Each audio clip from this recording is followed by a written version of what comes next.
High-tech na ang pagbabayad sa MRT3. Mas convenient na ang biyahe dahil sa newly launched cashless payment.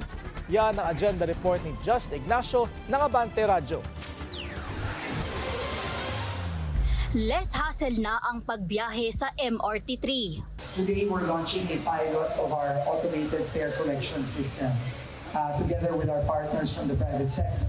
And of course, with the DICT and with the Central Bank. Si Transportation Secretary Vince Dizon mismo ang sumubok sa panibagong cashless payment system ng MRT3. Isang tap gamit lang ang kanyang cellphone at QR code sa kanyang e-wallet account. Ito na ang nagsilbing ticket para makapasok sa turnstile sa One Ayala Station.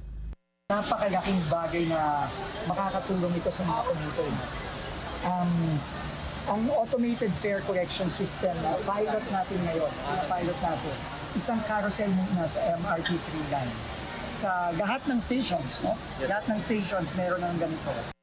Ibig sabihin, hindi na kailangan pumila para bumili ng ticket sa mga MRT3 station. Tatanggap siya ng iba't ibang paraan ng pagbayad. Pwede kang magbayad through GCash, through your phone, mag-generate ka lang ng commute QR code mo sa app. Pwede kang magbayad ng debit card at pwede kang magbayad ng credit card. So, first of its kind to in the world, I was told. Pagdating naman sa diskwento ng mga senior citizen, PWD at estudyante, nilinaw ni Secretary Dizon na kailangan pa munang bumili ng ticket sa booth dahil inaayos pa anla ang sistema para rito. Ipinagmalaki rin kanina ng DICT na mas mabilis na rin ang libreng Wi-Fi sa MRT3, kung saan pwedeng kumonek ang mga pasahero.